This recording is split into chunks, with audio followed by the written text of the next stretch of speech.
Hi all, it's Ed with Creative Solutions, and we're ready for the next installment of our 2012 Sugar Creek Forge build-along, which is going to be drilling in the holes.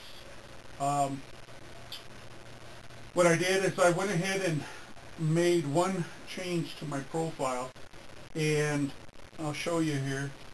Hopefully you can pick this up. On my drawing, I had about a 1/4 inch bevel that I had on the profile. I've changed it to a 1/2 inch.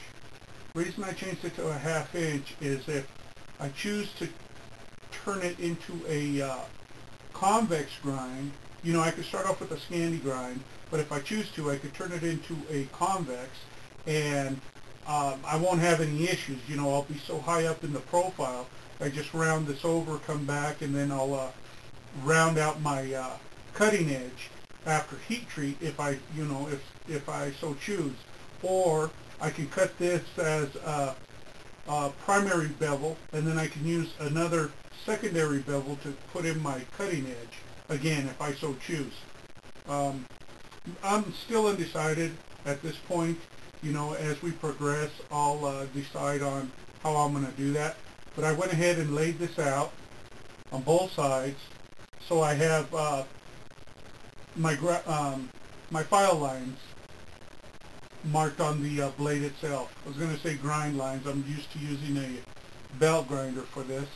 I also have my marks here for my holes, my pins, and I tried to do this once before, but my camera battery went dead, and also my drill. So I figured I better charge everything up, and we'll try this again. But I'm on my 1/4 inch drill for the thong hole lanyard tube, and I'm going to go ahead and get that drilled out.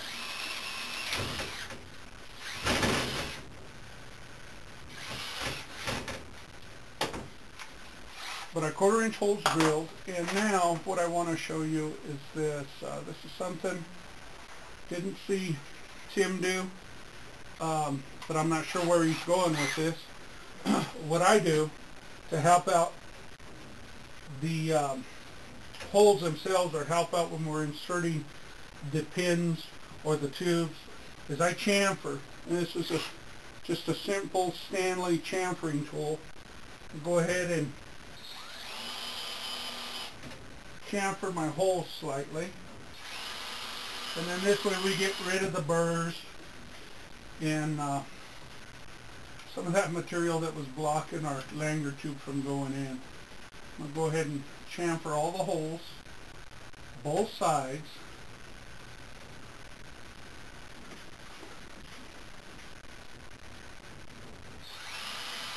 And I like to do this. It just helps the pins find their way into the hole a little easier. It's just chamfering the outer edge. If I was doing this on a drill press and these holes were going to be exposed and you know, finished out, they would all be chamfered to the same depth. I'm trying to do it now by hand, but on a drill press you have a depth gauge that actually allows you to do this a lot more accurately.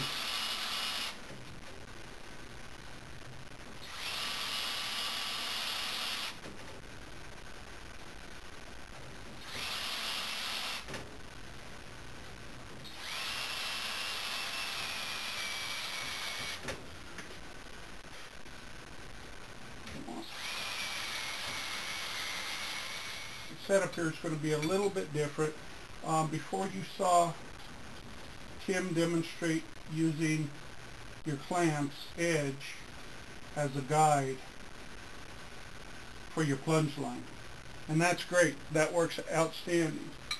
But what I've made to use on, you know, a lot of different knives is this is just simple steel. It's not hardened. You can buy these made out of hardened steel. You know, I again just opted to make my own.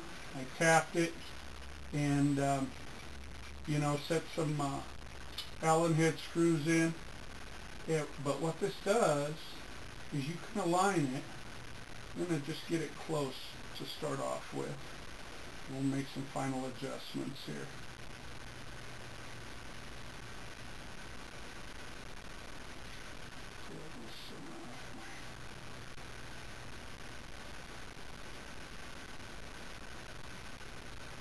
As you can see, what this is going to do, it's going to do the exact same thing as what Tim's direction told you. But with this one, you're going to be able to do both sides without having to readjust or to switch your bracket around, because you have mild steel on both sides. And if you intend on building more knives than this, these tools are good, to start getting in your arsenal, because once they're built, you have them.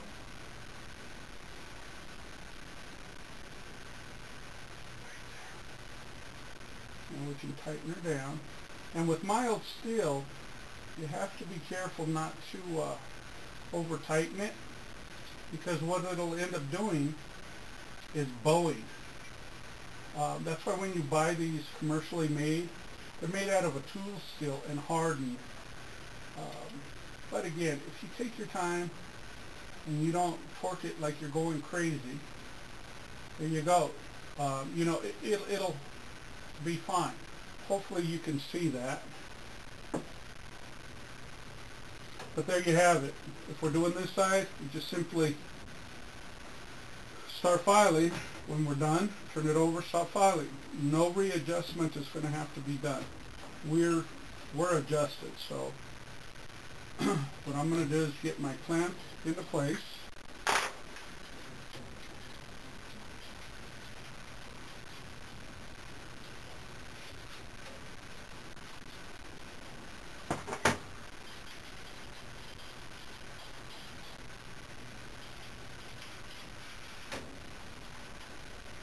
Get my knife blank into place.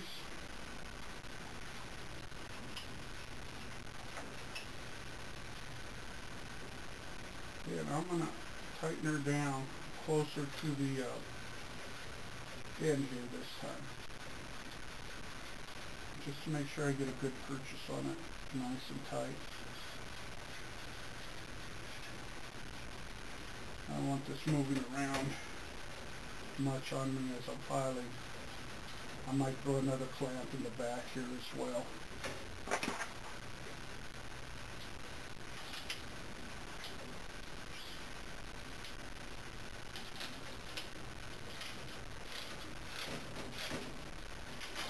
And you don't have to ratchet these down till you're splitting wood either. Hopefully you can see this. We have it filed a little bit slightly. It's about a quarter of the way. Alternating between bias filing and modified draw filing. So we have that done right now. We're going to go ahead and flip it over.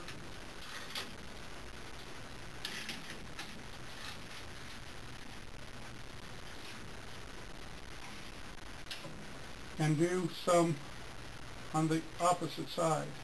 These, you could see, we just barely started getting our cut in there. So you don't want to rush. It's better to take your time to do it right than to have to start over. And that's going to go with everything you do as you're building your project. Take your time, get a full understanding of what you want to achieve,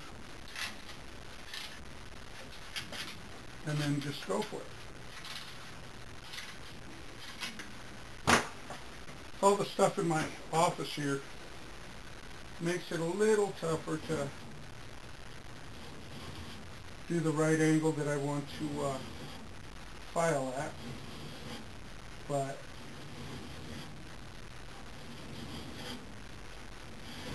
I'll be able to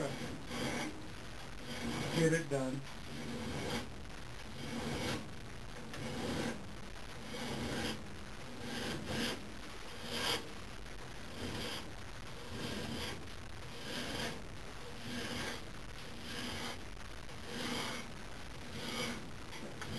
If you could see this file really cuts well. I mean, it just bites in and goes. Work a little bit on the plunge line.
Working with the file also gives you the experience to take to your axes. So typically most axes have a convex edge, and with you working on your knife profile, you'll see how as you're filing you can easily round the center section of the blade to start your convex and then just drop it down. You could do that with draw filing, with tapered filing, whatever the case may be, to achieve your final results. But I'm going to continue and file this down and see if we can get our end profile that we're looking for. So I'm going to go ahead and turn the camera off and get a little bit of work done. Okay, everyone, just finishing up here. I'm going to give you a couple more tips. As I was filing, I realized a couple of things. Most of you have seen Tim, myself, actually when we initially started, we set our jig up straight, and the blade, our knife blank, in it straight also. First tip is, you know what?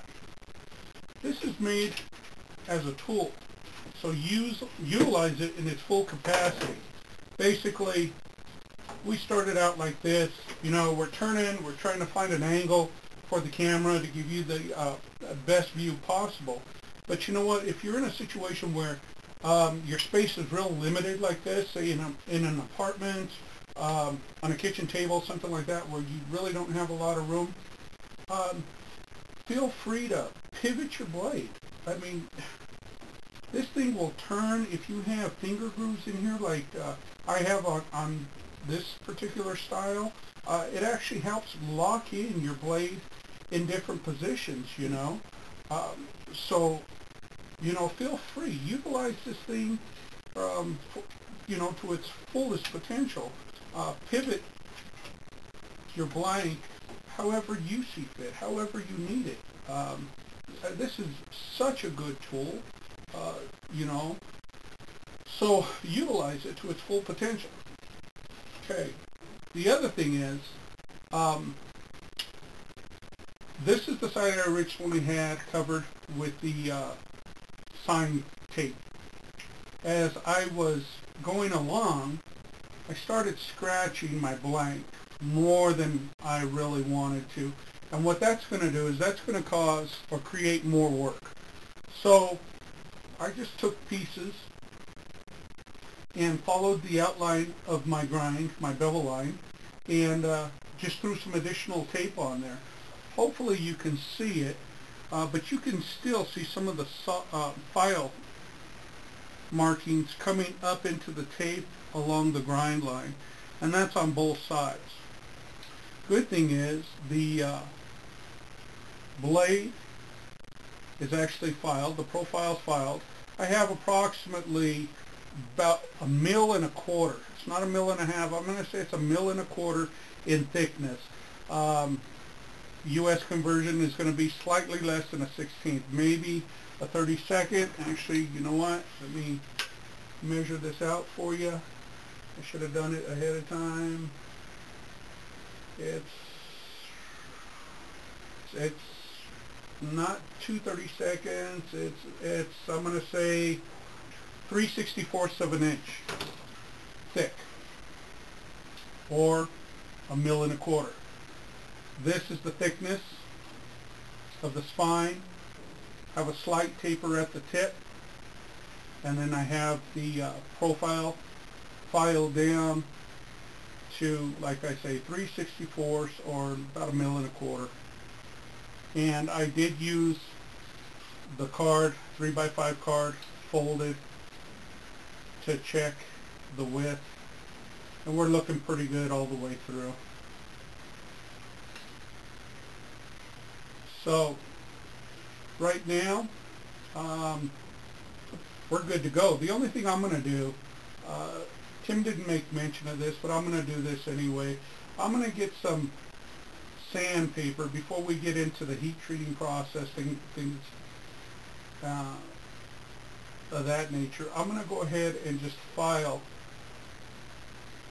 some of this profile down, and I'm going to file along where I have a lot of the scratches, because some of them they were pretty deep. They got pretty nasty in there, so I wanted to try to relieve some of that and you know, hopefully have a better looking end product. But as you can see, the jig works outstanding. Didn't have to move it, not one time. Plunge lines are nice and straight. Great thing is, also is, like with this clamp, Tim made mention, you're going to have to wedge underneath your cutting edge here, your edge profile. With this clamp, you don't have to. It's actually not on the blade, so you don't have to worry about that. So until the next installment, everyone, thanks for watching. Feel free to leave comments, suggestions. Myself, like everyone else, I'm sure I can learn from anybody, from a person just, you know, picking up a file for the first time, or, you know, making their very first knife. I have a lot to learn. So by all means, feel free to comment. I take every comment into consideration. So, fellas, ladies, until the next installment, thank you again for watching.